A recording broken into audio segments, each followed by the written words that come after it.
Abducted.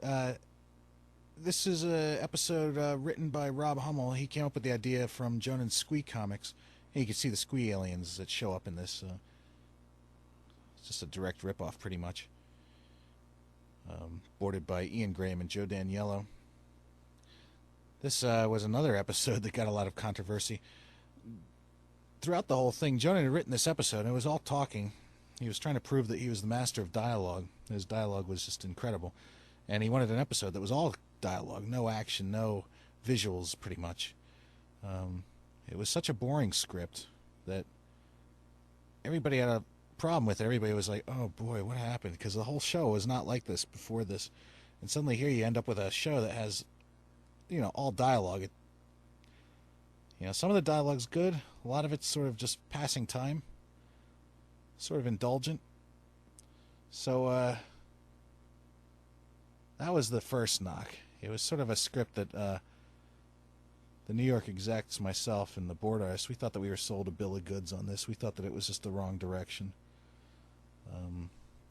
Not very happy with it. Just an episode. And then came the voices of these two aliens. Originally done by Jonan and Eric Trueheart. And I think that's Eric Trueheart still right there. And it was recorded once. And not until we had the show back and we were almost ready to lock picture did New York chime in and say that they hated the voices. I believe it was then. So we had to re-record the voices with two British actors. And originally we wanted to use, when it came to that point, Jonan and we wanted to use Monty Python guys. That didn't come through. The Monty Python guys refused to work with each other outside of Monty Python, which I think they refused to do anymore. Ended up with two British actors. I can't remember who they were. And Jonan didn't like them.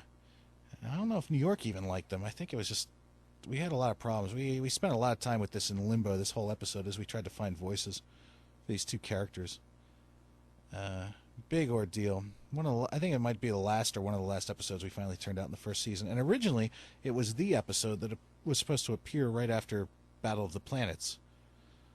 Abducted and Hobo 13 were to be the half hour. So this got pushed back and back because of voices and because of script. And it ended up just being hell for everybody. Jonan blamed the board artist.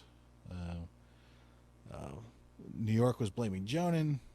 Nobody liked the voices. Just a bad time.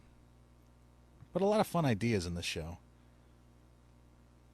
And these backgrounds. Then you get the board artist on top of it. Joe Daniello, in his quest to make the show interesting, did these very complex backgrounds. As you can see there, we always had these moving backgrounds panning up and down to show that these floating in space. All these tubes going up to infinity. And then he put in an action sequence in the middle, which got trimmed down by about a minute,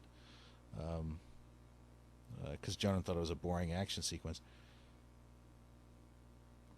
But it became a very Baroque show, actually, a very plain script with a very Baroque set of visuals. Yeah, there you go. All these tubes, all this detail. Everything's moving, everything's detailed, everything's got a highlight or a low light. Everything's got a blur on it. That was Joe's big attempt to try and get this thing working with a little bit of visual pizzazz. Now, the problem I still agree with New York on is that you can't tell one of these aliens from the other. Originally, Jonan had it that the voices changed constantly. Every other line of each character, each one of these aliens, was a different accent, a different voice. Which he was trying to make the point they were so ridiculous that they, like they watch TV, they have no grasp on the culture. As they try to emulate human speech, they go all over the place. But unfortunately, you never got a feeling for the characters. You couldn't tell which character was what. They just became two mishmash characters. It sort of plays now, if you really look close, it's not very obvious, that there's one that's obviously the man of this relationship. He wears the pants and controls the situation. The other one doesn't, and is a little bit stupider. But it's not a very obvious character trait.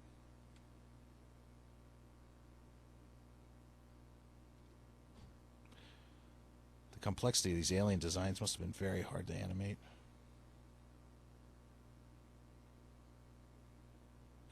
Luckily, Joe did a lot of very clever animation, or animation planning.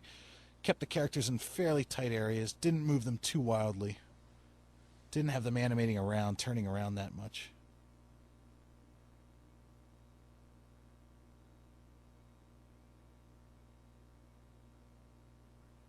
In the end, I think the show was okay. I don't think it was as bad as anybody thought that it was originally. I think it was made into something quite better than it would have been. If it was filmed very flat, I think it would have been a very boring story. That guy and that woman originally the guy had no legs, which I believe that the guy with the no legs that was originally boarded in there, he was in one of the shows. I think it was Germs, sitting out in front of the house. So the man had no legs that was sitting down. The woman standing up had no arms. And the whole humor then came in that, the man feeds ice cream to the woman, and they're sort of symbiotic in their function. The man could ride on the woman's shoulders. They become a full human capable of mobility and function.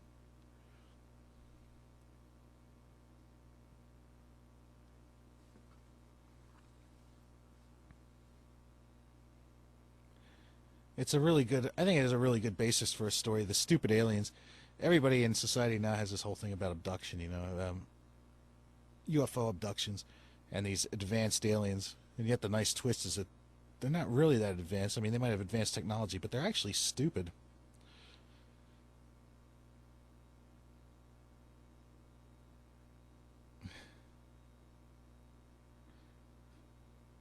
Poor Gopher. There was far more Gopher abuse that was going to come in the end of this show, but was cut out. I think everything from the script was left in this show. I don't believe anything was cut out, except for Joe's chase sequence out of the boards, and some very minor snips here and there for standards and practices. This is where the chase sequence begins, and Joe pulled these super multi-level pans and all this detail and stuff going on, which made the ship actually feel a lot more realistic or bigger, just something a bit more grandiose.